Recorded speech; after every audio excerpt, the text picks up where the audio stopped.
All right, good morning, good day, good afternoon, good evening, wherever you might find yourself on this planet. Coming at you real briefly. It's 0735 here this morning on this Friday.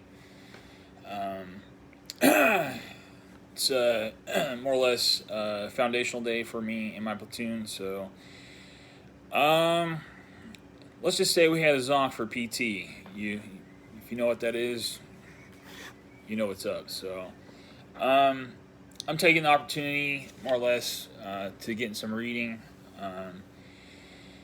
First and foremost, something that I kind of fell off with, a little bit this fall or winter, if you will, is, reading from my devotional. And so, before I get into that, I more or less have completed the audiobook version of Extreme Ownership. By Jocko Willenick and Leif Babin, both highly respected Navy SEAL officers, ensigns or whatever they say. How they say that in the in the Navy, that is. This book definitely has some. It hits home because. As you can see here, I've highlighted a few things so far as I have started diving into the book this morning. So, if you know or do not know, I served 2 tours, 6 months apiece, in 2005 and 2007 of in Ramadi. So here I have highlighted Hurricane Point. This was more or less where my where 3rd Battalion South Marines was based out of, particularly in 05. And, well, I don't want to get into semantics or whatever, but yeah, September to, was it spring? Well, not, roughly about spring of 06. And then we came back in spring of, 2007, and we're there till about fall of 2007. And the first 3 months or so, we were back at Hurricane Point, and then we transitioned more or less this OP over to the Iraqi police, and then transitioned over to Camp Ramadi, where we were primarily stationed out of for a hot minute. It's kind of wild for me to see this map for the first time in like a long time.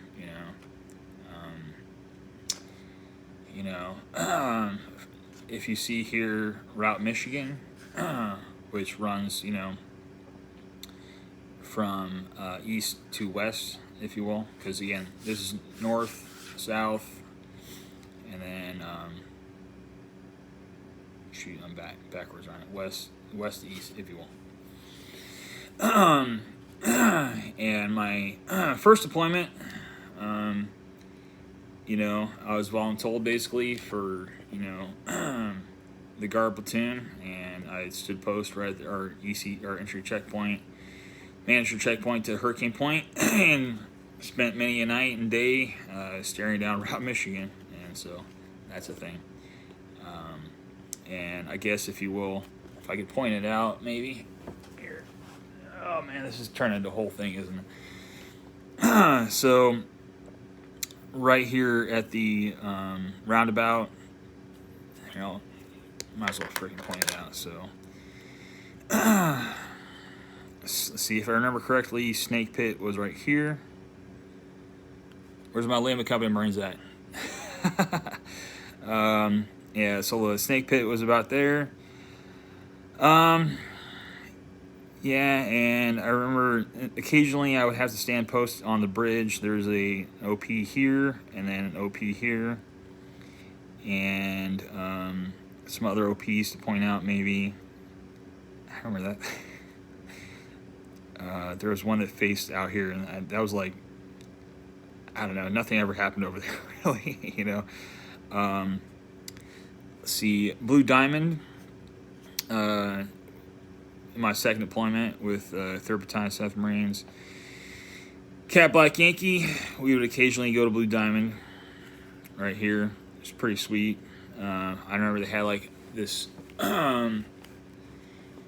The chow hall in the Army, because that was essentially an Army installation, really. No different than freaking Camp Ramadi. And I remember going in there, and the chow was, they had like this stir fry station. It was awesome sauce, you know what I mean? So, yeah. So I already highlighted OP Michigan, which I had to stare down, and second deployment drove down many a time.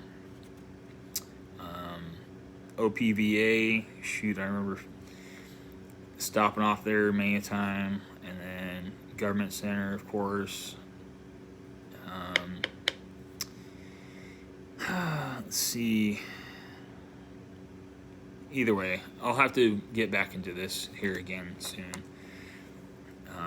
as I recall some of my memories, But either way, key points about this before I get into this. So this morning, again, I was reading my devotional, which, February 2nd, humility.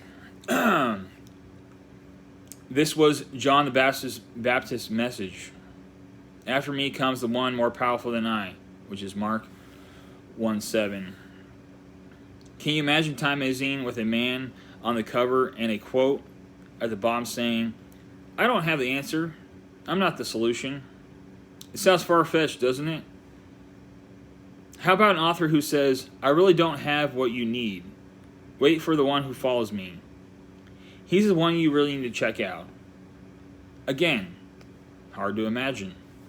Still, that's a rough parallel to one of John the Baptist's central messages. After me comes the one more powerful than I. That was a remarkable thing to say, especially since everyone from the city and the countryside was hanging on his every word. Parentheses, Mark 1:5. John the Baptist set an example for contemporary followers of Jesus. It's easiest for it to get sucked up into the "look at me, notice me" approach that is often pushed in our culture. But John the Baptist resisted the pull of self-promotion because he wasn't focused on adoring crowds or his own eloquence, but on the one who would come after him. Humility happens when our focus is on, quote, the one more powerful than I. So, this is pretty solid advice here. But Father, rid me of my toxic and insecure self-focus. Help me to live focused on you.